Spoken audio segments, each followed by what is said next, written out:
Allegedly, Stefanski said outright, "I was incorrect. I ought to have supported you more." The coach allegedly admitted to letting personal prejudices, organizational politics, and outside demands influence quarterback judgment. Sanders allegedly accepted the apology while retaining his usual poise and prioritizing group objectives over personal validation. Colleagues witnessing the meeting spoke of the atmosphere changing, the tension dissipating instantaneously, and the unexpected emergence of hope.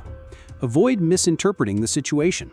According to team sources, this was a well-thought-out organizational directive given under tremendous pressure rather than an emotional outburst. After yesterday's practice, ownership allegedly issued an ultimatum requesting an immediate settlement before being featured on national television. #Free Shedeur and #Fire Stefanski, two social media efforts, led to unprecedented interaction with broadcasting partners, corporate sponsors, and longtime ticket buyers. According to reports, Jimmy Haslam called an urgent conference call with minority owners to voice their annoyance at needless controversy undermining brand value. Andrew Berry, the general manager, is accused of supporting public reconciliation by claiming that internal turmoil caused a competitive disadvantage. Since context makes everything clear, let's look at the time frame. Training camp reports from 3 weeks ago indicated that, despite Sanders' better practice efforts, Stefanski often gave Dillon Gabriel preference during first-team drills. Preseason game footage from 2 weeks ago showed Sanders creating spectacular plays with few opportunities. Last week, criticism of Sanders' readiness, maturity, and system comprehension was leaked by unidentified coaching sources. According to Mary Kay Kitt, Brown's source, the quarterback and coach have an irreparable relationship. The total opposite this morning. Such quick change points more toward outside interference than natural evolution. The intricacy increases at this point. Power relationships within the company. According to sources, Stefanski's apology is not a true philosophical awakening, but rather a forced capitulation in response to an ownership decree. According to reports, the coach spent the previous evening seeking counsel from confidants, including former Vikings teammates, on how to handle an uncomfortable position. Mike Zimmer allegedly suggested rebuilding in private, accepting reality, and keeping jobs. According to reports, Sean McVay placed a strong emphasis on the new NFL, which demands coach-quarterback alignment regardless of individual preferences. When asked for advice, Bill Belichick supposedly stayed remarkably silent and said, "Do your job." It is important to look into Stefanski's psychological load. A linebacker from Northwestern University became a coaching prodigy, establishing a reputation by careful planning, methodical growth, and cultural establishment. He achieved a career of success in Minnesota by organizing the offense, making the most of the quarterback's talent, and landing a head coaching position. Cleveland's hire confirmed their extraordinary intelligence, Coach of the Year consideration, playoff appearances, and organizational stability come next. Then, Sanders appeared, bringing with him a media circus, unparalleled attention, ownership, and fascination. All of Stefanski's carefully planned creations were abruptly threatened by uncontrollable forces. Sanders' point of view is both intriguing and very distinctive.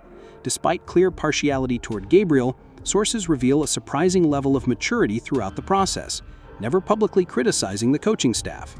His father, Dabrian, had a significant impact on him through premeditated reactions, strategic patience, and letting pressure grow organically without pressuring a confrontation.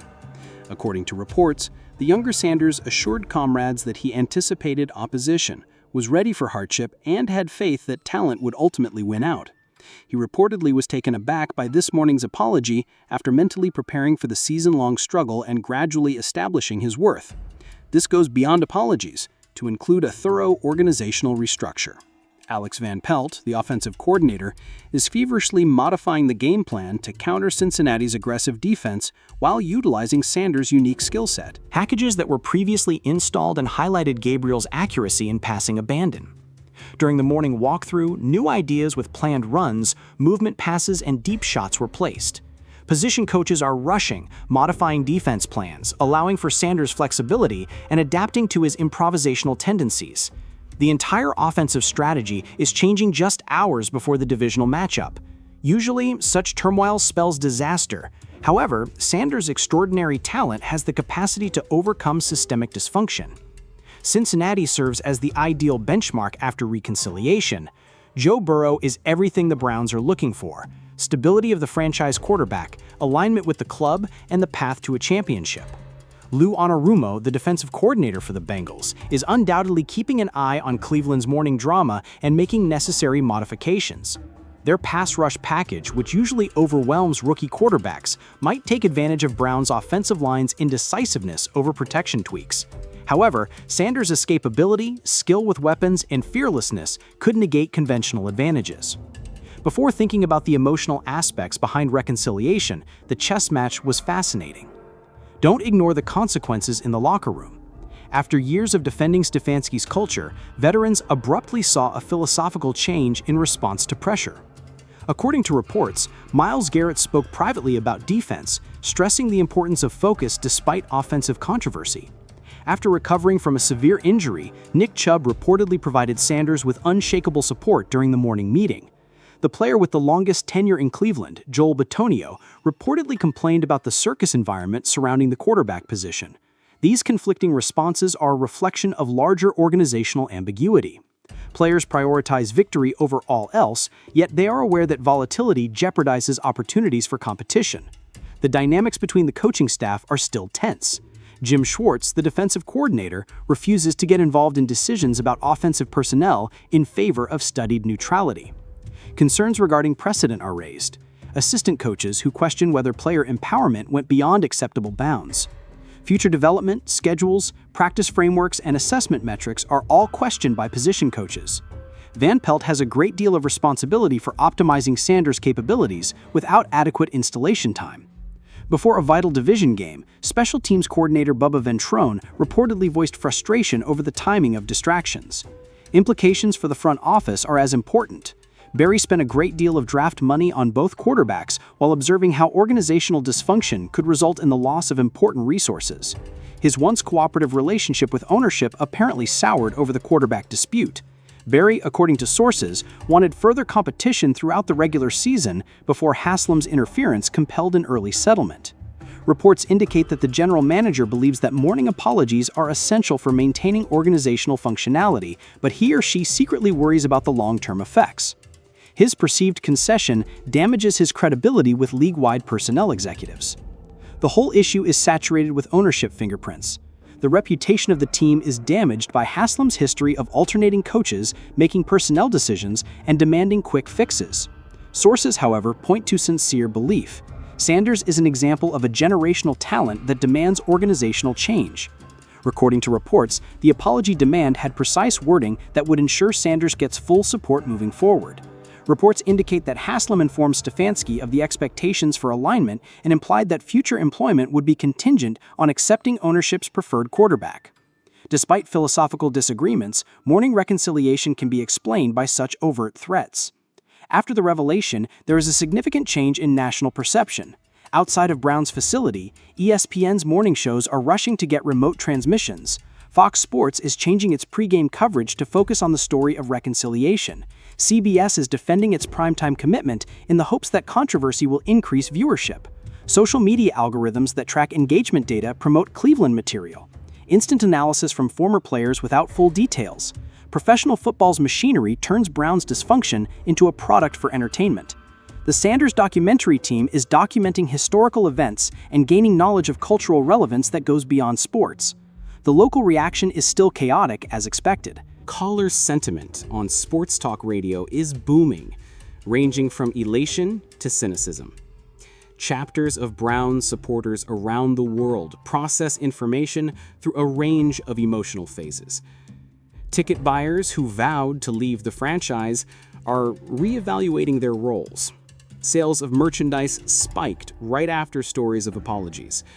There is a lot of excitement, conjecture, and uncertainty in the parking lots surrounding First Energy Stadium. Cleveland fans have become accustomed to expecting letdowns. Keep a guarded skepticism while carefully embracing potential. It is necessary to take into account the practical ramifications. Sanders is not being sufficiently prepared for his first-team naps, usually results in catastrophe. Calls for offensive line protection are still unclear. Receiver route modifications are imprecise. The audible system has to be made simpler. Packages in the red zone must be installed. Practice is necessary for 2-minute operations. These essential components typically take months to develop rather than hours. However, Sanders' innate leadership, remarkable cognitive speed, and inventiveness may be able to compensate for his systemic shortcomings. Tonight turns into the final test to see if preparedness is more important than extraordinary talent. League-wide executives keep an eye on the situation and are aware of the ramifications of precedent. Young quarterbacks watch Sanders take advantage of opportunities to learn. The changing power dynamics between ownership engagement and sideline authority are acknowledged by seasoned coaches. General managers are aware of the difficulties of today in striking a balance between commercial and football decisions. The Browns unintentionally created a model for current quarterback disputes. The outcome of tonight's performance will determine whether it is a cautionary tale or a success story. Additional levels become apparent when psychological warfare components are examined. Stefanski needs to keep his competitive focus, professional shame, and emotional feelings apart. At the same time, his behavior on the sidelines throughout the game is closely examined. Every conversation with Sanders became considerably more intense. Passive-aggressive characteristics were assessed through offensive play calling. The reconciliation prism is used to understand fourth down metrics, challenge decisions, and timeout usage. When fighting against division rivals, the mental acrobatics needed appear impossible. Sanders bears a whole different responsibility. Apologies don't provide validation. Performance does. Colleagues judge a leader based on actions rather than words. Organizational turmoil is justified by fans' demands for production. The media looks for plots that go beyond the narrative of healing. Ownership anticipates debate and instant return on investment. Ordinary people would be overwhelmed by the confluence of expectations. However, Sanders seems invigorated by pressure, driven by hardship, and uplifted by seemingly insurmountable situations.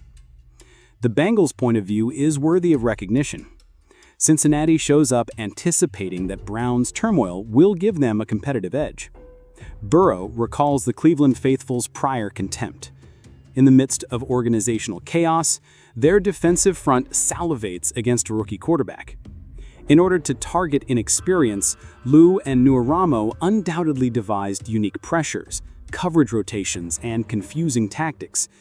However, Browns may become dangerously desperate by morning's reconciliation. Injured animals battle ferociously. Sometimes in times of crisis, embarrassed organizations find insight. Looking at past examples offers little direction. Hours before important games, few organizations have a public quarterback dispute resolution process. The 1987 Buccaneers benched Steve Young for Vinny Testaverde due to ownership pressure. Irreparable dysfunction was caused by the Jets' Tebow Sanchez scandal in 2012. Through organizational alignment, the 2022 49ers were successfully negotiated Lance Garoppolo's dilemma. Cleveland's predicament combines aspects of each, but is nevertheless particularly dysfunctional given the date, people, and stakes involved. Tonight is more important than usual for the regular season. Stefanski's coaching credibility needs to be confirmed right away by competitive performance. Sanders needs to use extraordinary play to defend against upsetting the organization. Veterans require proof of a dramatic reconciliation. Fans want entertainment to make up for weeks of pointless drama. Ownership anticipates that their contentious intervention will be validated. Storylines that maintain narrative momentum are anticipated by the media. The September football game is under unprecedented pressure due to the convergence. An additional variable is the weather. The forecast calls for difficult throwing conditions, possible precipitation, and whirling winds. Sanders has theoretical benefits due to his strong arm, but he lacks expertise in handling issues with coaches. Given the situation, Gabriel's technical accuracy might be greater. The irony that Mother Nature might have an impact on how the quarterback crisis is resolved seems fitting for Cleveland. It seems that fate likes to torture long-suffering franchises with as much intricacy as possible. Think about the financial effects in addition to the football ones. Establishing a professional image and maintaining stability are essential for corporate collaborations. Season ticket renewals are contingent on organizational proficiency and competitive trajectory. Sales of merchandise vary according to crowd enthusiasm and quarterback clarity. Market perception and franchise repute are taken into account during stadium naming rights negotiations. Future scheduling and primetime opportunities are influenced by television ratings. Revenue streams are impacted by the morning apologies, which go beyond victories and losses to include overall corporate operations. Equipment managers work feverishly behind the scenes to update communication systems and tweak helmets. Emergency cut-ups showcasing Sanders' successful preseason concepts are compiled by video coordinators. Win probabilities are recalculated by analytics departments in response to quarterback changes. The stadium is more heavily guarded in anticipation of high levels of emotion. Given Sanders' mobility, medical personnel plan for contingencies, which increases the risk of harm. The equipment that supports professional football hastily adjusts to the drastic reversal of the morning. Former quarterbacks for the Browns provide a distinct viewpoint. Bernie Kosar advises being patient and letting relationships grow naturally. Tim Couch cautions that young quarterbacks are being destroyed by organizational dysfunction. Chip Fryan focuses on helping whoever is napping. In a mysterious tweet, Johnny Manziel discusses comprehending pressure. Baker Mayfield is noticeably silent, possibly realizing that the situations are similar. The Cleveland quarterback fraternity is a cautious assemblage of unrealized potential, institutional failure, and ongoing disillusionment. First Energy Stadium becomes a mental laboratory as kickoff draws near. Every offensive play by the Browns turns into a test of the sincerity of reconciliation. Every Stefanski ruling is interpreted through the prism of apologies. Sanders' body language was examined to see how comfortable he was with the system. Responses from the crowd reveal a fan-base temperature for resolving disputes. A nationwide audience watches to see if turmoil sparks an unforeseen transformation or ends another Cleveland season. The fundamental query remains: is the apology this morning a sincere attempt at organizational change or a last-ditch effort at self-preservation? Truth comes to light with time, but first impressions are crucial. The focus will change to coaching, adaptability, and organizational bravery if Sanders performs well tonight. When difficulties arise, concerns about early promotion, ongoing dysfunction, and irreversible harm grow. There is no middle ground in the divisive atmosphere of Cleveland. According to reality, trust is gradually restored by repeated acts rather than a single apology. Mutual respect, open communication, and shared goals are necessary for professional relationships. Under close observation, Stefanski and Sanders must negotiate intricate relationships. Their performance sets the course of the organization for several decades. The stakes go beyond tonight in terms of franchise-defining outcomes. There aren't many chances for Cleveland to get out of quarterback purgatory. This could be the last opportunity before another reconstruction. As kickoff approaches, the clock is ticking away. Warm-ups for the game will soon start. After an amazing morning, Sanders will emerge from the tunnel wearing the Cleveland uniform with extraordinary expectations. Stefanski walks the sidelines, juggling his need to survive professionally with his sense of pride. Haslam observes from a distance, thinking that vindication is on the horizon. The faithful of Browns occupy seats in prayer, hope, and demand for competence. Cincinnati is ready, unmoved by Cleveland's drama, and only concerned with winning. This is the ideal representation of Cleveland Browns football. Chaos may lead to clarity, controversy could lead to opportunity, and dysfunction could meet desperation. The apology was given. Performance is still pending after an attempt at reconciliation. In the absence of answers from the scoreboard, everything else becomes noise.